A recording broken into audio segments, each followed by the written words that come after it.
Hey, what's going on, Podcast Nation? It's Jason Harris here, and thank you for joining me on another episode of The Drive, Las Vegas edition. It's NADA 2024, and I'm here with Ron from M1 Data.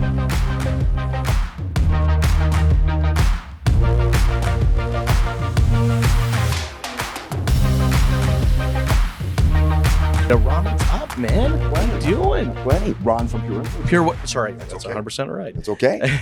I'm staring at the M1 Data thinking I'm part of that.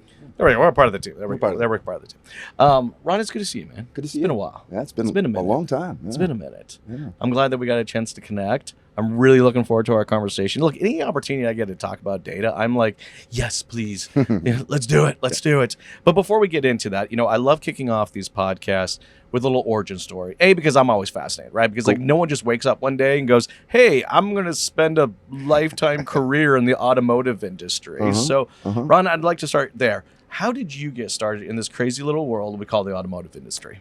Cool. And I think I have a unique story, but we'll find out. Before I was in automotive retail, I was in EDA, electronic design automation. And I sold software to people to companies that built microprocessors. And, it costs one of these and one of these. Yeah. What you want to do is you want to design for efficiency and accuracy. And then you say, hey, let's go make $1 billion wafer, right? Or microchip. So I did that. And one day I got this headhunter who called and said the guy wanted to interview me. And I had been driving like 3 hours back and forth to work 3 days a week. And so I'll take the interview, right? Sure, why not? And this guy said, hey, we need someone who understands data, who understands some analytics, and who can communicate to car dealers. And what it was Nugent results. Way back in the day when service reminders were sort of automatic every 90 days, right? Yep. Nugent was the very first company that added time and mileage-based reminders to their paper mail. Right? That's pretty advanced for that point. I remember that. Right? Yeah. And that was my first gig. And I thought he was crazy. Like, I'm not gonna go work for you automotive to sell to car dealer. How much?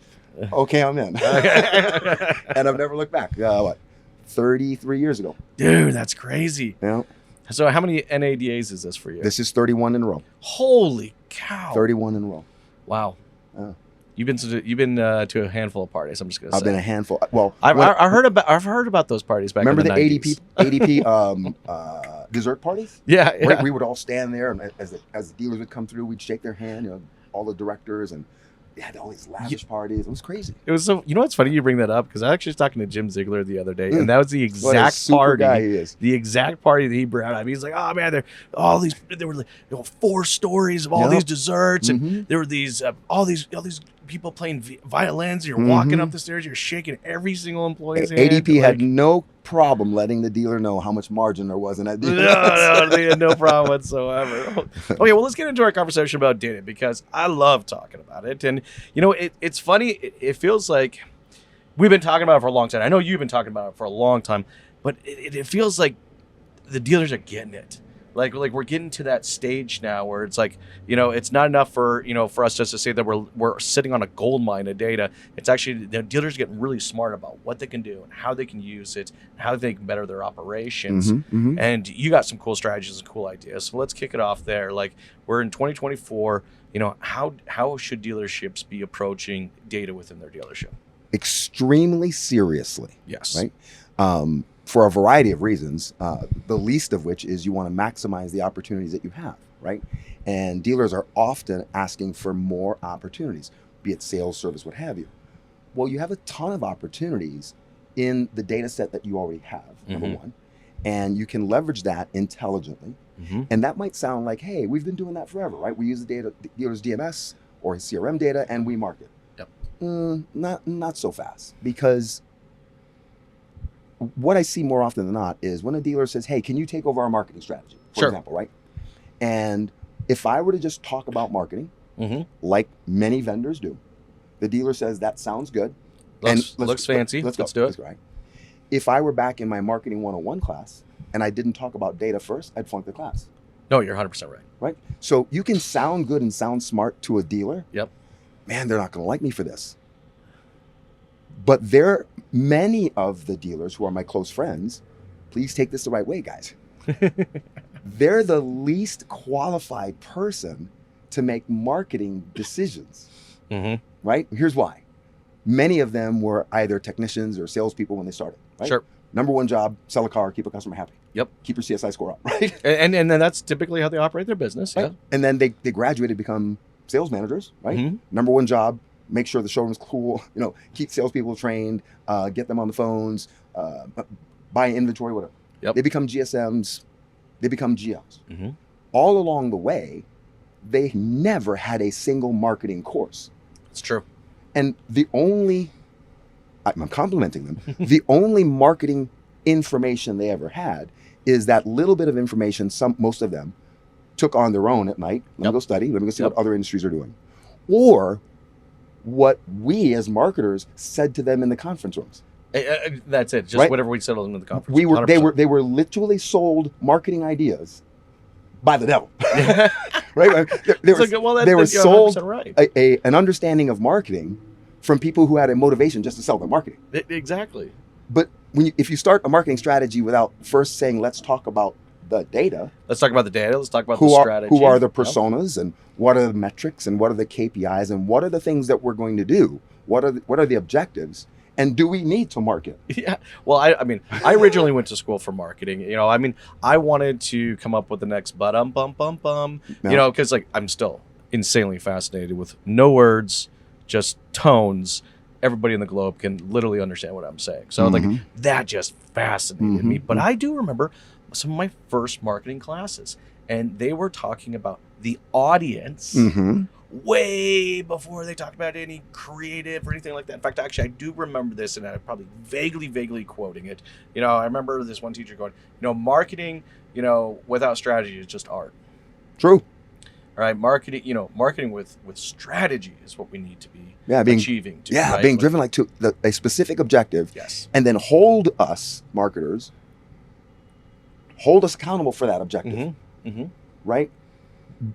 That's the dealer is most qualified to do that. Yes. Right? They're most qualified to run multi-million-dollar businesses. They're most qualified to manage inventory. They're more qualified and capable than I am of managing and expanding their own empire, right? Yes. That's what they're perfect at. So it's our responsibility to say, hey, we're not just going to sell you marketing because wink, wink, we can say really cool things around you and you buy it. I got some big buzzwords for you, and I'll throw a couple 3-letter acronyms in there too. Goodness gracious.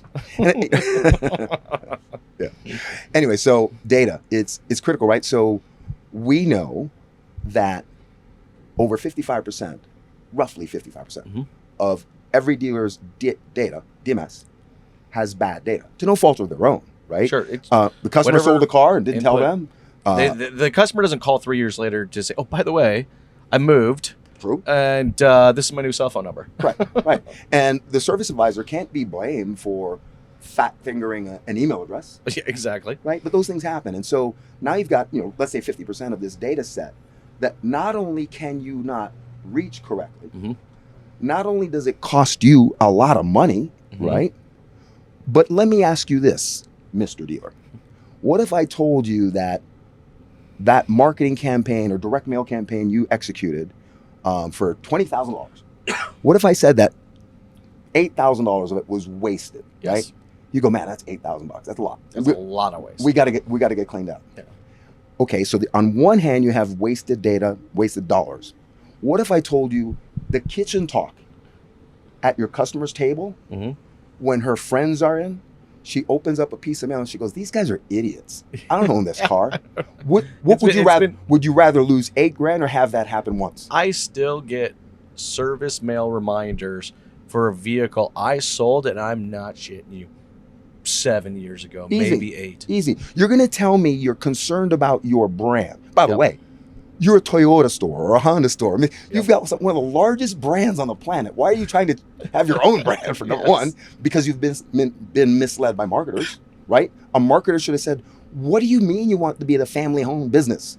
Do you know that if somebody drives by your Chevy store, they never go, hey, that's a family-owned business? No, they say that's a Chevy store. Yeah, there's a big 30-foot sign outside that says exactly that. So what made you believe that you need to differentiate yourself in that regard? There's a lot of other ways to do it, right? A bunch of other branding ways to do it. And so you want to tell me you care about your brand, but you don't care that there are thousands of people every single month opening up a piece of mail or email going, these guys are idiots. What are they doing? You see, No. You see the inconsistency there? It's like, wait a minute. Your brand is being terrorized by bad data. But when they think about I think when they think of data, so they don't think of data as something that needs to be maintained. Mm-hmm. Do you know what I mean? It's kind of like, well, we sold them a car, we serviced them a car, and we collected some data from them, and that was the extent of it. Mm-hmm. But they don't realize that this is an organic, thing that needs to be, optimized. It needs to be fed. If you want to be babysat. Right. If you want to talk lifetime value, yes, prove to me that you care about lifetime value. It starts 100%. With your data. 100%. I remember. I got a funny story. First data sell I ever kind of helped broker between a dealer and an entirely different entity, right? Mm-hmm. So I was working with a high-end store, Highline store, right? They did Porsches, Bentleys, Ferraris. All the cars you have in your garage. Yeah, right. I wish. And they had this amazing database. And here comes this company that specialized in private airline charters, right? And they were looking to get an influential list, right, that they could work off. Well, what better list could they work off of people that were buying Aston Martins and Bentleys and Ferraris and so on? So I actually helped broker that, but it was the first time like a dealership says, wait a second, I got this list. I can do something with this. Now, since then, the laws and rules and regulations have changed a lot, but but that was kind of that first aha moment. It was like, man, when we say dealerships are really sitting on a gold mine, they are legitimately sitting on a gold mine if they commit to maintaining it. Yeah. Right. And so that would be my question. Like, dealership out there maybe watching, listening to us right now. Like, well, okay, guys, how do I do this? How do I maintain this? How do I make sure I always have good data? Call me. End of podcast. Shameless pitch to Pureinfluencer. No. So I think the first thing to do is, they know it better than I do. I learned this phrase from dealers: inspect what you expect. Right? So if you care about your data set, don't get me started on CDPs, right? I'll come back to that in a minute. But if you care about your data set, you would inspect what you expect. Yes. You would say, I want to inspect on a regular basis the quality and the value of my data. I want to inspect the processes that introduce new data. Yes. I want to inspect the security around that, right? And so a dealer can easily say, well, I don't have the time for that. I can appreciate that too. Yes. And also in some cases, the actual access to it. True. So, but you have some employees that can do that. You have internet directors, e-commerce directors, etc. You have vendors that are looking at your data all the time. Yes. And you can hold us accountable to saying, hey, I want you to ensure that you communicate to me the value and the veracity of my data and what you're doing about it on a regular basis. Yes. That's job one before you say, I want to market. No, this has to be well organized. The process, it's funny thing is, as an industry, we're actually pretty good about creating processes. Like if we actually see like, hey, that's a problem, that's not working, people are complaining about it. All right, let me rework a process for that, right? But I don't think a lot of dealerships realize that they need a data process, right? To your point, exactly what you were saying, how do we collect it? How do we maintain it? How do we update it, right? Who has access to it? And also, why do they have access to it? I've consulted with a lot of dealerships over my career, and if even a fraction of them ever read some of the policies on some of the vendors they're working with, it's a little scary. It's cause for concern. But we won't go down that path because that's a whole nother podcast. That's another. We're gonna keep on driving for that one. I know, right? All right, let's get back to kind of the marketing side of data, because I love talking about marketing data, and it just not only that we can take our DMS data, but we can supplement that with so many other data sources that are out there and available to us. Sure can. All right, let's talk a little bit about data strategies for dealerships. What are some of the best out there? In terms of hygiene or in terms of managing or execution? Let's talk hygiene, because that's the foundation, right? We got to make sure it's clean, right? Right. Like, how as a dealer can I clean my data? Well, there are a variety of vendors that will help. Whether you want to leverage Polk, Experian, other vendors that say, hey, we're going to go and try and clean your data, right? So there are a variety of vendors that, to varying degrees, will get your database clean. Yes. We believe, not shameless pandering here, but we believe that we are the best at that. We could be wrong, and I'm okay with that. So, but at least find a vendor and then evaluate them on the results. And one of the simplest ways that a dealer can evaluate himself or themselves or herself with their data is to ask their marketing company to execute a direct mail campaign using my data, right? But there's more to the sentence. It goes like this. But there's a but. Listen up. Here it goes. So let's just use round numbers. Take 10,000 of my records and send a direct mail piece to have either vehicle exchange or to drive people to service drive. Pick something, right? Sure. And then say, but I want you to take 50% of that record set. I want you to randomize it. And then I want you to create a control group to see that the people that you execute this piece of mail, number one, was your message and your method good. Yes. Number two, was the data accurate. Yep. And if you give me a control group, I'll be able to see that just like that. So, they hate me now. It's good. Marketing companies in the automotive retail would tell a dealer, no, you don't need to do that. That's a waste of time. Yeah. There's only one reason a talented, competent marketing person would tell another client that you don't need to run a control group. Number one, that person is incompetent. Yes. Or malicious in terms of, I just rather sell something. Yes. Right? But if you care about your client, you will do what is a standard practice in marketing. Yes. You would have a control group. Even if it exposes that your strategy is junk or the data is junk, you did the client the right thing. Well, it's the way you're supposed to do it. I mean, I hate to say it, this is kind of getting back to marketing 101. I mean, this is what you do. You got to test it. Like, you have to have a surgery, right? Yes. And the doctor says, look, we got to, we're going to do an operation on your knee. And you say, cool. He says, we're going to cut that one. Cool. He says, I've done it a million times. We're going to fix it. We're going to cut it. We're going to fix it, right? And then he takes a scalpel and you go, dude, where's the anesthesia? Yeah. Like, that's how bad this is. It's like, you can't just jump into marketing without doing the right first steps. Yes. And it's personas and targeting an audience, data quality, control groups, always. Never sometimes. Always. So let's get a little bit into, because you were talking about methods, right? So, let's get into, okay, I got my control group, I got my data hygiene. All right, now I'm ready to go. What are some of the, there's just so many new opportunities out there. Where do we start? I think that my dear friend Bill Whitmire always says, he chuckles, he says, when somebody says, let's get back to basics, he's like, well, why do you leave the basics? He literally said that today on the podcast, by the way. I bet he did. I bet he did. Because it's one of the truths. Why did you get away from basics to begin with? Yeah. What was the motivation? Or you were irresponsible? So I would say the basics are, you would want to retain your customers. So you would use marketing campaigns for retention first. Yes. That's near and dear to the brand. Yep. Meaning the OEM. It's near and dear to your store. It's near and dear to your staff, right? It all starts with fixed ops absorption, right? 100%. And I'm so glad you brought that up, because I just don't think we talk enough about it. No.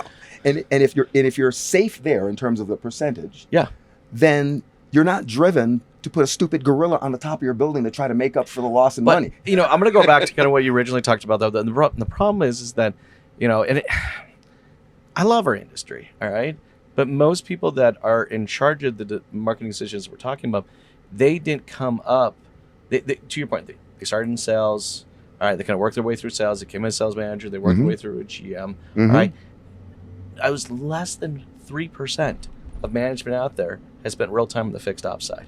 So, they jump. That's why I see these wildly adjusted budgets, right? Like, we're spending 30, 40, 50 grand over here on the variable side, while the fixed ops side that's absorbing 100% of the entire expenses of the dealership, if not more in some cases. Again, a wee little budget like this big. Sorry, I didn't mean to find a rabbit hole, but I find that. Rabbit holes are good, and that's true. So the first thing is you'd build a marketing strategy that's testable, that has a specific objective for retention. Right? And let's talk a little bit about retention, right? Okay. Because I hate to say it, but there's some great operators out there, but I think vendors, they made retention kind of this like proverbial checkbox. Like, if you're going to do this, let's just check off the mark. Okay, well, I sent them an email. I reminded them they were due for a service. what else do I need to do to retain them? And it's like, that's not reminding someone to do it for service is not retention. No, that's not retention. And many dealers know that retention starts at the point of delivery, right? And setting the right expectations and all those things. And I believe that completely. But when you send someone a piece of mail or an email, and let's say that you send 1,000 of them, right? And then 10% of those respond. As a marketer, number one, if you didn't do a control group, you wouldn't know. Yes. But as a marketer, you can say, okay, my message and my strategy, or my medium, one of those or all of them were incorrect, right? Yeah, because that's usually what it is. It's either the message is not connecting to the audience that I'm sending to. It's not necessarily maybe the message is bad. Your audience could have been the incorrect audience. Sure. Or the message just is not just connecting to the audience. Right. And so if that didn't work, a marketer, not specific to retail, automotive retail, a marketer would say, okay, that strategy didn't deliver what we wanted. Yeah. So let's do something different. Yes. Not 90% of the people typically don't respond, but we're going to keep doing that. Yeah. Let's just do it with your own. Doing the same thing, expecting different results. Do it with your own money, right? Yep. And so it's an easy metric to stay on top of. And so you say, okay, cool, I'm doing some retention. And now out of the 1,000, I changed my tactic. Maybe I have a different look and feel email or whatever the case is. Yep. And now 20% responded. Good. Yes. Okay. And so make progress in that regard, because retention, if you had 100, if you're a dealer, yep, and you had 100% retention, right? 100%. Amazing. Right? Just imagine. You have 100% retention. Yep. Everybody you sell always services with you and always comes back, right? Yep. Imagine that scenario running for 6 or 7 months. And then my happy self comes in and says, hey, I want to sell you a marketing strategy to grow your store. You would throw me out of the building. I would, because okay, so it's funny you say this, because I had this mentor of mine very early on in my career. When I remember telling him, I said, I'm going to own a dealership, and he's like, here, I'm like some 17-year-old pimply little kid. I'm like, that's what I'm going to do, And he's like, look, if you're serious about it, I'll give you a blueprint, right? And he was the one that first told me, you need to work every single position in the dealership. You got to go be a service advisor, you can be a service manager, you need to know accounting, because at the end of the day, if you are the owner, anybody that's not there is your responsibility. You need to be able to pick up anyone. So that was one. The other one, he said, and I'm getting back to this retention, is he goes, you need to sell 5,000 cars. 5,000 cars, that's what you need. And you need to service the living out of those 5,000, and you'll never have to spend a dime in marketing your entire career. And that stuck with me. Because at first I was like, what? Wait a second. I want to sell more than 5,000 cars. Why are you always saying that? But it made sense, though, what he was saying, right? Yeah. It was just like, you take care of that many customers. You go above and beyond. Their families come in. Their coworkers come in. They're like, that's, to me, that's the retention, right? And that's what we should strive for. Well, honestly, it can't happen, right? It's not going to happen. But so, we have to use some marketing in place to help do that. We do. And then oftentimes today, even today, up the street with another dealer early this morning, and our first question in our company, at Pureinfluencer at least, is when a dealer says, for example, I need to do more conquest marketing, right? Or I want to make this change. Our first question is, number one, why? Why do you want to do this? Why? It's a reasonable question. And what is it ultimately going to drive if we're successful? Yes. Right? What is the objective? I want more. I want to win more Nissan. I'm a Toyota store, and I want more. I want to, right. So how can we measure that? What's the measurable? Then we go back and we say, well, wait a minute, why? Let's take a look in your DMS and how many Toyota customers you've forgotten to continue communicating with. Yes. You want to conquest when you have this world of opportunities right in your DMS of people who once liked you and your brand. But you gave up, or your marketing company gave up, because let's not talk to anybody who's 72 months or older. Yes. What kind of nonsense? That's the very person you should try to win back. Oh, I know. So I recently saw a stat. It's between 50 and 70% of customers leave the dealership after the warranty's expired. Yeah. Right. So we're thinking about from these marketing, some tens and 20 and 30s, hundreds of thousands of dollars a year acquiring that we literally have this massive hole off the side of our dealership where, Hemorrhage. once just hemorrhaging. Once the warranties expire, boom, Gone. Jiffy Lube, Midas, Joe's Auto Shop, right? And like, we're sending them reminders, I guess. That's it. Let's. And then it gets worse, right? It gets worse. It gets worse. Wait, because so stay with me here. This is really funny. Before the internet, on a Saturday afternoon, a Sunday afternoon, newspaper in hand, right? Yep. Classified section in hand, people Yep. would drive to multiple dealerships over the course of 70 days, whatever the case is. Remember when I first started the career, it was like 7 dealerships, I think was the average visits. Yep. And they did that, right? Yep. You want to know a terrible lie that has been given to dealers? I mean, it is so insulting. We're on camera, so I can't use the word I want to use. Okay, right? that's fine with me. What? And I'm guilty. I'm guilty. Yep. I sold a lot of paid search. I sold a lot of digital marketing strategy. I am guilty. Yep. All right? I'm not saying I'm better than anybody else. I just stumbled over my own stupidity, right? And I mean, well, you have a willingness to learn. You have a willingness to learn, adapt, and evolve.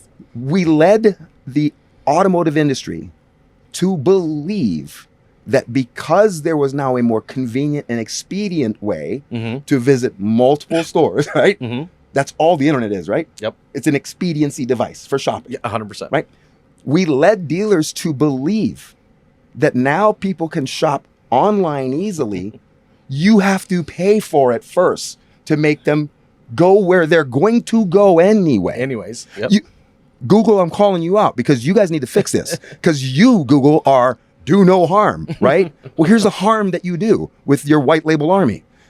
The harm that you do is you make dealers hemorrhage tens of $20,000 or $30,000, $40,000 a month, making a dealer believe that if he doesn't or she doesn't spend that money, she won't get that visit. Yes. Let me promise you, if it were true that you needed to spend money to get a visit of somebody who wants to shop anyway, you couldn't afford that. No.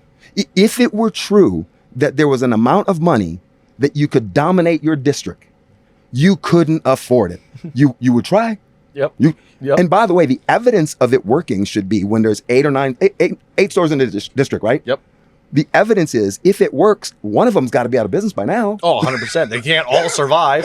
It just, in If theory, wouldn't work. if your budget is winning more visits than the other guy, then why is the other guy's market share not plummeting at the rate yours is increasing? Wait, yours isn't. But you believe that. I asked the dealer the other day. I said, "Here's dealer A, B, C, and D." I said, "You're dealer C."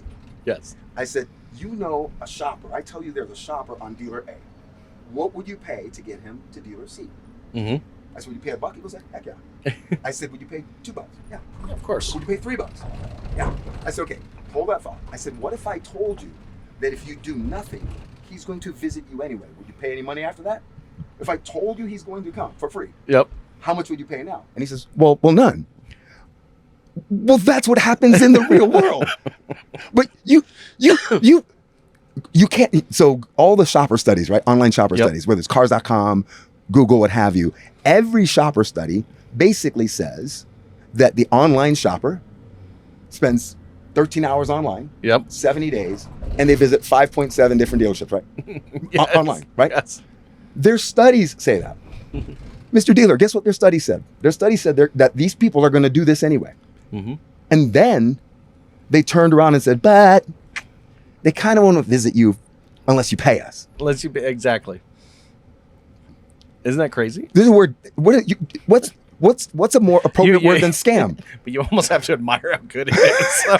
I mean, and then the when a dealer wants to drive more digital marketing, right? I always say, well, what evidence do you have that you don't have enough monthly unique visitors? Remember I said, I often ask them, how many do you have, right? And they don't know. I'm like, how do you not know how many monthly unique visitors you had last month and you want to pay for more this month? Because I can guarantee you they know exactly how many people showed up to their physical dealership. Yeah. I'll tell you, they know exactly how many ROs were written yesterday. Yep. And right, so many metrics that they have their hands on that matter. And so we say, well, wait a minute, what data metric are you looking at that says you need to increase your digital marketing spend? Show me. Show me where you do not have people coming to your website on their own volition, meaning organic and direct traffic. Show me that has fallen off, or that it's insufficient. The average dealership has 12,000 monthly unique visitors. Okay. By the way, a significant number of those are non-human bot traffic. Yes. We solved that problem too. Thanks, M1. But let's just use 10,000 monthly unique visitors. Let's say you're the GM, and for sake of argument, how many cars do you have in a lot, new and used, on the ground? Let's call a few hundred. 300. Sure. Cool. Okay. And let's say of those 10,000 monthly unique visitors, here's a course for you, Mr. Dealer. Here's a course. Of those 10,000, let's say 5,000 were there for service. Okay. Now we have 5,000 organic visitors, right? Yep. Not paid, organic. Okay. And let's say that of those 5,000s, we cut it in half to 2,500. Let's just say the other people were not even considering buying, right? Let's cut it in half again. Let's just say the people at the really bottom of the funnel, 1,200 people. 1,200 people. There we go. Okay. Most bottom of the funnel. How many cars do you have on the ground? I have 300 on my lot. And you have 1,200 people that want to buy your car. Yes. And so what metric do you have that says, I need more traffic? Doesn't. What's that? Lead generation, that's what they're going to say. But the leads. If more unique traffic equals more leads equals more appointments equals more sales. True. Beautiful. Now we're on to something, Mr. Dealer. So let's go into your CRM tool, right? And let's see what you do with leads. Yep. So the industry has led you to believe that a 10% close rate is somewhat correct. Sure. No, it's cowardice. It's because you and your vendor doesn't say to a business development center, no, that number needs to be 30%. What is it that I need to do as a dealer, apart from rolling up my sleeves and handling some of these calls, which they should? Sure. You need to understand the plight of the BDC. Yes. But if you want more leads and you're only closing 10% of them, why in the world do you want more leads? The data says, if I'm a GM, the data says I'm being foolish. I'm being misled. By accepting the 10%. And by believing that I need more traffic. Yep. Remember, you have all the traffic there. It have becomes a process. And I am 100% with you on this, right? And, a lot of the times, too, is I look at the marketing, I was like, is the marketing with the intended to generate a lead? But that's, like, here's the thing. And this is maybe the old car dogs speaking out of me. Like, I ain't never sold a car to no lead. All right? Because I haven't, all right? Now, you give me in a conversation with someone, all right? I can sell something. Sure. Right? But and it's just like, what is, because we're looking at the wrong metrics. We're talking about that. Now that's where we're going to finish off our conversation here. It's kind of get into those metrics. It's like, should we really be counting leads, or should we really be counting how many conversations we're actually? Because I know that I can train and coach my team to turn a good quality conversation into a real deal. But that's leads. We're counting the wrong things, right? To your point, it's like, who cares if I had 2,000 leads last month, right? How many conversations am I having? Sure. So I can turn those into it. But let's get a little more into metrics, because I do believe there are definitely some metrics we do need to be paying attention, and some that, to your point, are slightly foolish. So what is a key metric that dealership should be focusing on, for this year? For this year? Yes. Can I back into that? Let's do it. I hear often dealers today lament that salespeople, because of the inventory crises, have gotten lazy, or they're not as aggressive as they used to be, right? And that they're always looking, now they've got to retrain salespeople. Okay. So the most important metric, if I owned a dealership, would be my close rate in all of my internet leads. If we as an industry believe that 98% of the transactions begin, right, online. Yep, start online. Number one, everything's measurable. Yep. So then, and they end at the beginning of a conversation. Right. Right. So that metric, my close rate in my BDC, would be the first thing I measure. And I would want to increase that. And now the reason I said I wanted to back into it is when dealers say, well, my salespeople don't hunt anymore, and they don't know how to follow up anymore. Well, it's because you broke John Traver's business development center model, because the original concept behind the BDC is the sales manager and his team goes in for a couple hours, right? And you don't come out until everybody has an appointment. What that did was it gave that salesperson conversational skills. Yes. And put him in the fight. Yeah. So now when he's out on the lot, he's doing his thing. Yeah. So we broke that. We said, no, let's not let him. And now it's worse, right? Because I tell dealers all the time, if you want salespeople to follow up and do all that kind of stuff that you say they don't know how to do, then put them in the business development center where they'll learn it. They'll learn it, right? And by the way, Mr. Dealer, you don't have to trust me. Test me. Monday, Tuesday, Wednesday, you pick the 3 days. You tell your GSM, I'm going on vacation. And you show up at 8 o'clock and you beat a BDC rep. There you go. I'm not joking, right? No. I think it's a very practical thing. You lead by example and you see if you can get better than a 10% close rate without saying I'm the owner. Right. I mean, this isn't rocket science. No. But I think it's a very I got a better way, strategy. though. I got a better way. You should just spend 30 grand in digital marketing. And you should just spend money on social media. And by the way, if you're not yet doing that, you should get some personalization on your website, because somewhere in this industry, there's a review apparently where the customer said the car was beautiful, the process was great, the dealership was, everything was great, the money was great, but the only problem is when I got to their website, it didn't know who I was. It didn't know who Get I was. out of here, right? And then, well, personalization is not working. Maybe we need a CDP. You want to take your dirty data and I know you're getting a kick out of it. you want to take your dirty data and put social media data and all these other data inside of it while it's already dirty. It's mind-boggling. I know. Look, Ron, I know we could easily jam about this for another hour. No problem.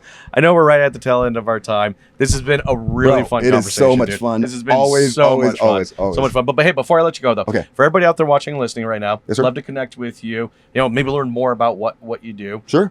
What's the best way to connect with you? The best way is to visit pureinfluencer.com and or email me, Ron Morrison at pureinfluencer.com, or call me on my cell, 408-218-6407. But even better than that, seriously, you want to talk to some of our salespeople, like Whitney and Ashley and Shannon. There's some people that are in the fight every day more than I am, and they talk to dealers every day. So they're probably more qualified to answer more of your questions and help you than I am.